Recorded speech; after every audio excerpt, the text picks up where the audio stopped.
السلام علیکم، آواز آ رہی ہے آپ کو قبلہ؟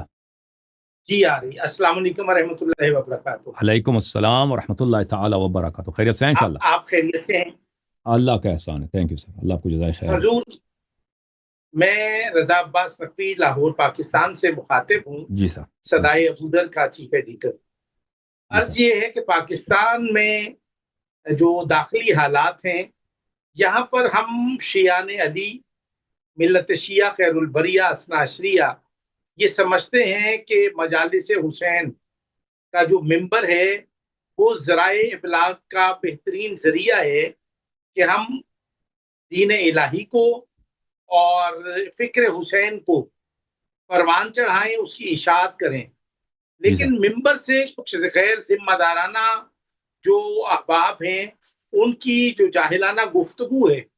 مثلا گزشتہ دنوں ذاکر وسیم عباس بلوچ نے رسالت مآب صلی اللہ علیہ وآلہ وسلم کے عنوان سے گفتگو کی کہ وہ ہدایت نہیں کر سکتے. یہ مسئلہ اس وقت پاکستان میں بہت سنگین ہے اور شدت اختیار کر چکا ہے. اس عنوان سے میں آپ سے استفسار کرتا ہوں کہ آپ پاکستان میں بسنے والے لوگوں کو یہ فرمائیں کہ رسالت مآب ہدایت کر سکتے ہیں، وہ سرچشمہ ہدایت ہیں، وہ منبع ہدایت ہیں، اور وہ یعنی کہ ان کی نبوت کے مبعوث ہونے کا جو مقصد ہے وہ بھی یہی ہے کہ وہ بھٹکی ہوئی انسانیت کو فلاح کی طرف اور ہدایت کی طرف متوجہ کریں. آپ سے رائے چاہتا ہوں. دیکھیں اس کو چھوڑ رہے ہیں، ذاکرین کیا لوگوں کو کیا سناتے ہیں. نبی کریم صلی اللہ علیہ وسلم اگر ہدایت کے لیے نہیں آئے تو کس لیے آئے تھے؟ قرآن لائے ہیں تو ہدایت کے لیے، وہی توحید لے کے آئے ہیں ہدایت کے لیے. البتہ سب اللہ کی توفیق سے ہے، اب سب اللہ کے نور سے، وہ خود اللہ کے نور ہیں. اللہ کی توفیق سے وہ نبی ہیں، اللہ کی عطا سے ان کو اللہ نے نبوت عطا فرمایا، درجات عطا فرمایا، معجزات عطا فرمایا. اللہ تعالیٰ نے ان جیسا کسی کو خلق نہیں کیا. اللہ رسول اللہ صلی اللہ علیہ وسلم سب خلائق پہ افضل ہیں، اور رسول اللہ صلی اللہ علیہ وآلہ وسلم کے نور کے بغیر کوئی ہدایت پا ہی نہیں سکتا. ہدایت منحصر ہے، ہدایت کا راستہ منحصر ہے رسول صلی اللہ علیہ وآلہ وسلم اور ائمہ طاہرین علیہم السلام کی اقتداء اور احتداء پر. کہ اگر کوئی ان کے ہدایت پہ چلے، ان کی بات کو مانے، ان کی طاعت کرے، تو ہدایت اسی کا نام ہے، دین اسی کا نام ہے، یعنی اور کوئی چیز نہیں. اللہ آ کے آپ کو وہی اللہ تعالیٰ خود ہم سے گفتگو نہیں کرتا، یعنی قرآن ہم پہ نہیں آئی، نماز وغیرہ اللہ تعالیٰ کا کوئی میسج ڈائریکٹ مجھے اور آپ کو نہیں آتا. اللہ تعالیٰ نے ایک وسیلہ بنایا، ایک ذریعہ بنایا، وہ حضرت نبی کریم صلی اللہ علیہ وآلہ وسلم ہے، اور ان کے بعد ان کے اوصیاء طاہرین علیہم السلام ہیں. اگر کوئی عقیدہ حقہ رکھنا چاہے تو اس کے پاس کوئی طریقہ ہی نہیں ہے مگر یہ کہ وہ نبی کریم صلی اللہ علیہ وسلم کی لائی ہوئی نور اور لائی ہوئی ہدایت، یعنی قرآن مجید اور ان کے اقوال پاک اور اہل بیت طاہرین علیہم السلام کے جو جملے ہیں، ان کے تعلیمات ہیں، ان کے فرامین ہیں، ان کے کردار ہیں، ان کے افعال و اقوال ہیں، ان کو مطالعہ کرے، ان سے سیکھے. اس کے علاوہ کوئی راستہ نہیں ہے. اگر کوئی اس کو نہیں، رسالت اسی کا، لا الہ الا اللہ محمد رسول اللہ صلی اللہ علیہ وسلم، اسلام اسی کا نام ہے، ٹھیک ہے نا؟ کہ اللہ کی جانب سے وہ پیغام لے کے آئیں، پیغام یعنی ہدایت لے کے آئے نا اللہ کی جانب سے. یعنی کوئی ہدایت پا سکتا ہے مگر یہ کہ غلامی حضرت مصطفیٰ صلی اللہ علیہ وسلم کے بغیر ناممکن ہے، یعنی مستحیل.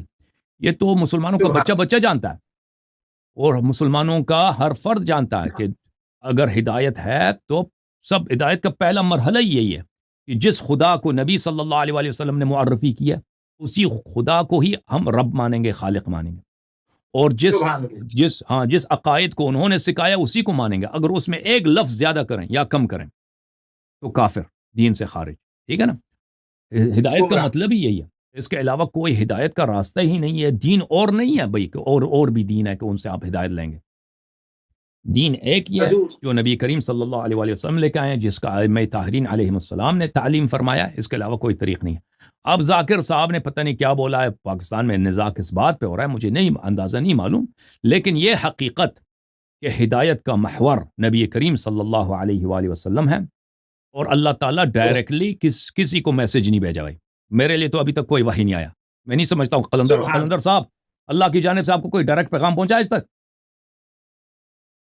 ہر چیز جو پہنچا ہے رسول صلی اللہ علیہ وسلم کے وساطت سے پہنچا نا، ڈائریکٹ تو کوئی نہیں پہنچا نا. ہاں ان کے تو وسیلے سے۔ ہدایت کا منبع خود اللہ کس نے بنایا ہے؟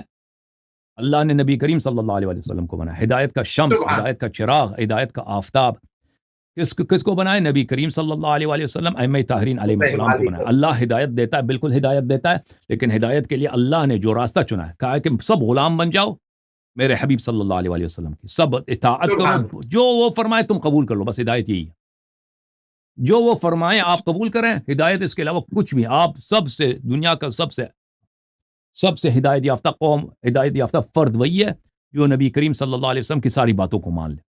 بس ہدایت اس کے سبحان علاوہ ہے نہیں. حضور جی سر. حضور جی یہ سر. ایک تو یہ کہ ذاکر وسیم عباس بلوچ نے اس کو عنوان بنایا کہ ان اللہ علی کل شیء قدیر. پھر اسی طرح اسی آیت کو کچھ عرصہ پہلے ایک مولوی ہے، مولوی تقی شاہ آف ملتان، اس نے عنوان بنایا، اس کو سرنامہ اپنی گفتگو کا قرار دیا کہ ان اللہ علی کل شیء قدیر، اللہ ہر چیز پر قدرت رکھتا ہے، نقل کفر نہ باشد، اگر اللہ چاہے تو یزید کو جنت میں بھیج دے اور حسین کو نقل کفر نہ باشد. اگلی بات، اس نے عدل الہی کو چیلنج کیا ہے. تو میں یہ سمجھتا ہوں اس پر مولوی تقی شاہ کے بیان پر آپ کچھ ارشاد فرمائیں. تو یہ شیعوں کا عقیدہ نہیں ہے. دیکھیں یہ اہل بیت علیہ السلام کا عقیدہ نہیں ہے کہ اللہ تعالیٰ ظلم کر سکتا ہے. اللہ تعالیٰ ایک فاصل، مثلا روز قیامت اللہ تعالیٰ ابلیس کو جو ہے سب سے عرش پہ بٹھا دے. بھائی جو سب سے زیادہ شیطان تھا ابلیس، اور ابلیس کے حواریوں کو ان کی عزت کرے، رسول صلی اللہ علیہ وسلم، اہل بیت علیہ السلام اور جتنے باتقوا انبیاء ہیں ان سب کو جہنم بھیج دے. یہ اللہ تعالیٰ ایسا نہیں کرے گا، نہیں کر سکتا، کیونکہ یہ ظلم ہے. ظلم یہ قبیح ہے، ظلم اللہ تعالیٰ نہیں کر سکتا. ہاں، کیونکہ یہ ظلم وہ کرتا ہے جو ظلم کا محتاج ہو. ظلم ہم اور آپ کرتے ہیں کیونکہ ہمیں ضرورت پڑتی ہے. ہم بھوکے ہو جاتے ہیں نا، کسی اور کا مال کھا جاتے ہیں. ہمیں ضرورت پڑ، یا مثلا حکومت والے ہوتے ہیں، حکومتی لوگ ہوتے ہیں، ان کو ضرورت پڑتی ہے کہ اپنے کسی مخالف کو جیل میں ڈال دو، کسی مخالف کو قتل کروا دو. ان کو ضرورت ہوتی ہے. اور پھر وہ یہ ظلم لوگ کس لیے کرتے ہیں؟ کیونکہ اس کے قبح سے، اس کی برائی سے آگاہی نہیں ہوتی. لوگوں کو نہیں پتا کہ اگر ہم کسی پہ ظلم کرتے ہیں تو یہ کتنی بری بات ہے.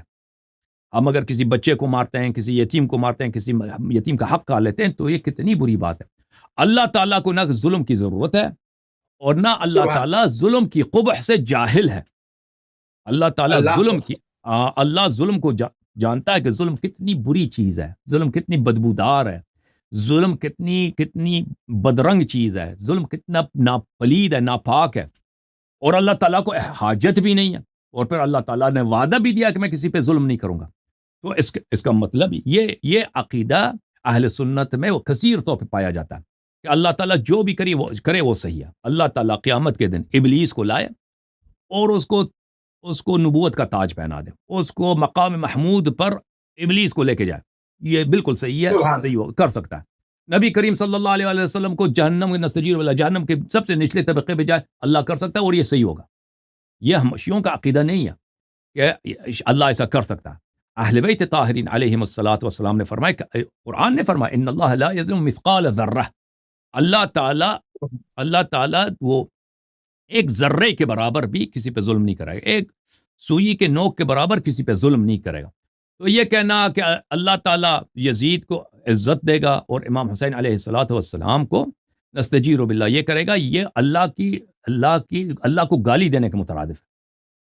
اللہ تعالیٰ کو اس سے بڑھ کر کفر، کہ آپ اس سے بڑھ کر برائی، یعنی اس سے بڑھ کر قبح، اس سے بڑھ کر یعنی عرض کروں کہ ظلم اور قبح اور برائی اور پلیدی اللہ تعالیٰ سے نسبت دے دیں.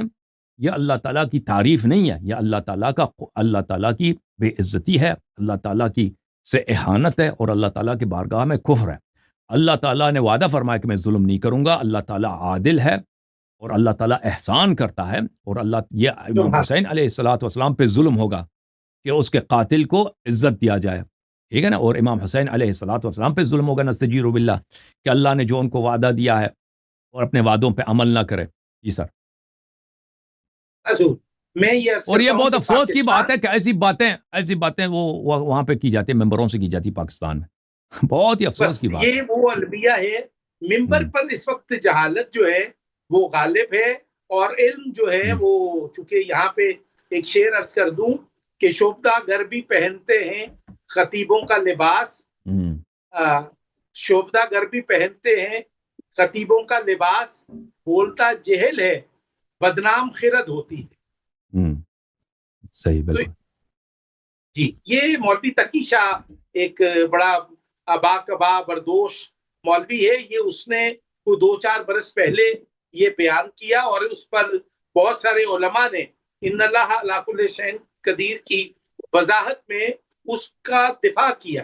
اور میں آج آپ سے یہ سوال اس لیے کیا کہ دنیا بھر میں جہاں جہاں اردو بولنے، لکھنے، پڑھنے اور سمجھنے والے لوگ موجود ہیں، وہ آپ کی بات پر غور کرتے ہیں، تفکر کرتے ہیں اور پھر عمل کرتے ہیں۔